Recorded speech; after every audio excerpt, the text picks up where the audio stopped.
We're at the outdoor trade show in Liverpool looking at the latest climbing footwear. Unparalleled don't mess around when it comes to releasing rock shoes.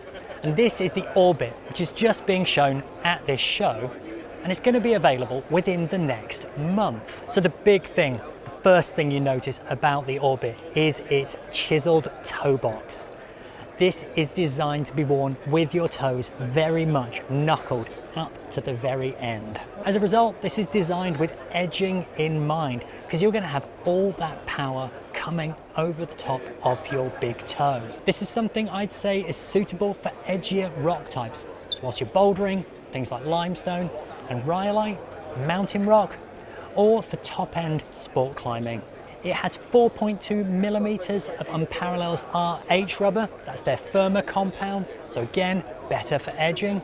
And when it comes to the fit and the shape, Tim has had one of these on his feet and he thinks it's a medium plus, so maybe just slightly wider than your average. It's also got a single power strap and an updated heel, and hopefully we'll have a pair to review sometime soon. For Spring/Summer 26, Boreal are releasing the V6. Now this is designed with the indoor bouldering market in mind.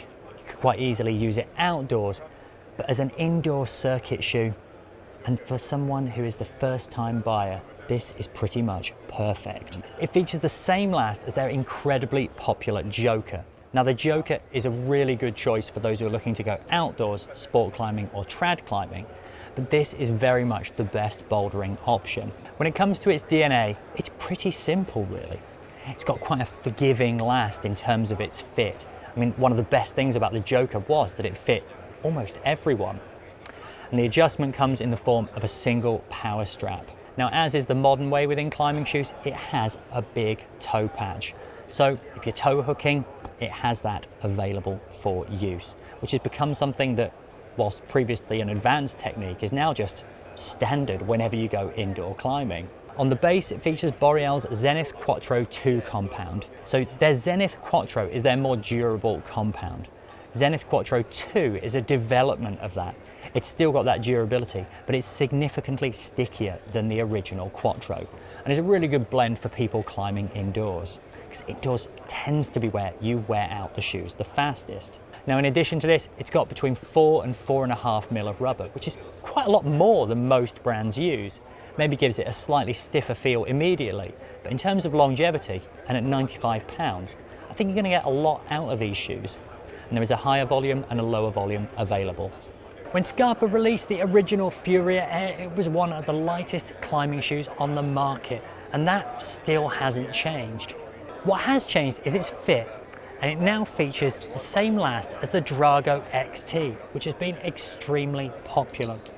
And that ultimately means it's got more depth. The other change comes to the strap, which has moved away from a microfiber, which was a little stretchy, towards a reinforced PVC.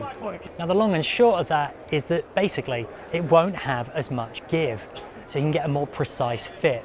This shoe, after all, is designed with top-end bouldering in mind and is the favoured shoe of none other than British dark horse Dan Varian. The Furia is particularly good on rock types which require the ultimate level of sensitivity.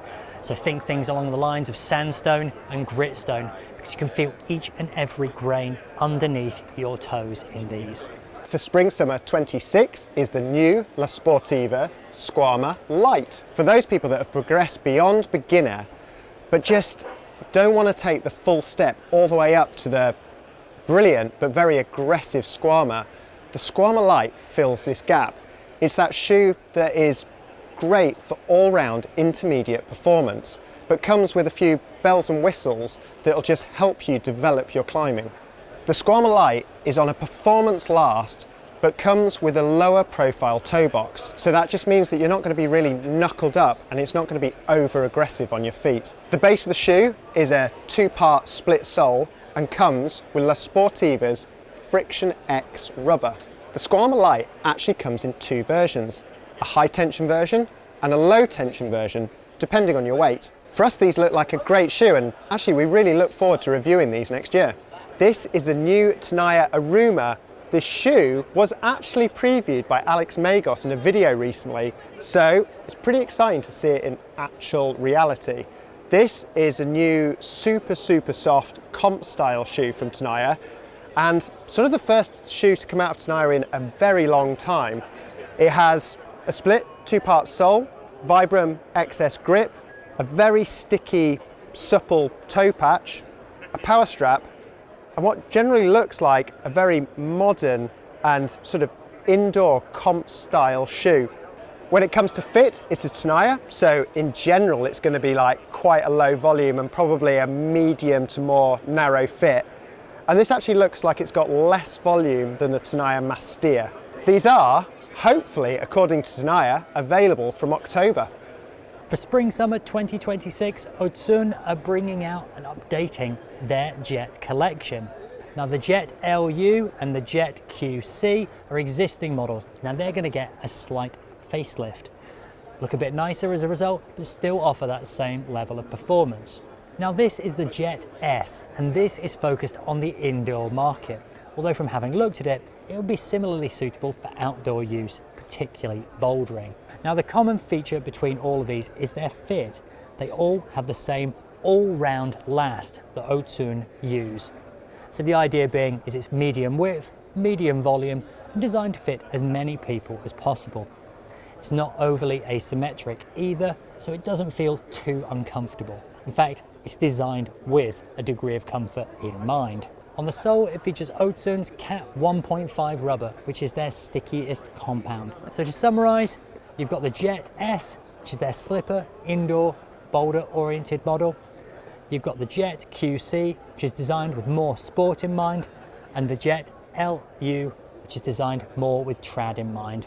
This year, Red Chili introduced the Voltage X, which is a softer, more boulder-oriented version of their classic Voltage. Now for 2026, Red Chili have updated that classic version of the Voltage. Now this is very much a performance all-rounder. You could boulder in it, you could sport climb in it, you could even trad climb in it. It's got a quite stiff midsole across the forefoot. It's particularly good with edging. It features an updated and refined heel that's the same as the one featured on the Voltage X, and the closing system has also been updated. So you've got 2 straps, of which the lower one has a ratchet system, so you can get a really good snug fit when you need it most. Another major update is the toe patch. Now this uses distinctly softer rubber and stickier rubber than its predecessor. And this is just par for the course now, irrespective of whether you're bouldering indoors or out. You need a good amount of rubber across the toe. When it comes to fit, they're probably the wider end of medium. In terms of volume, around the same. For Spring/Summer 26, Boreal have updated the Beta and the Beta Eco, so the Beta family. Now the Beta family complemented the popular Joker family, but with a slightly different last. Whereas the Joker was quite asymmetric, the Beta featured quite a rounded toe profile. And as a result, it's very much aimed at the beginner and comfort market. If you're looking for something just to go bouldering around in, maybe even sport climbing and trad climbing, then the Beta is a really good option. But not necessarily if you're after outright performance. There's other shoes within the collection more suitable for that.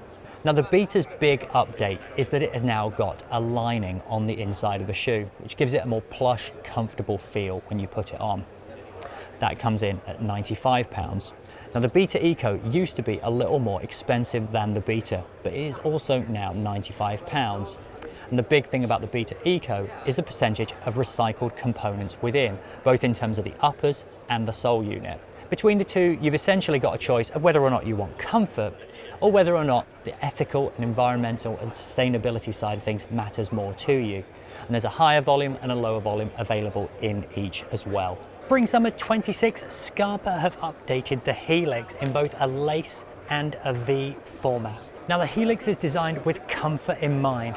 This is a shoe that's very much for everybody really, particularly those people who are out long days trad climbing and looking to wear something that isn't going to be crippling. The last has been updated, so it's a very similar fit to the Origin, which we recently reviewed and have really got on with. And the reason for this is in part because it's got the ability to fit kind of everyone. It's a supportive shoe too. It's got a full length outsole and full length midsole. and it features 3.5mm of Vibram XS Edge, which is the firmer of Vibram's two compounds.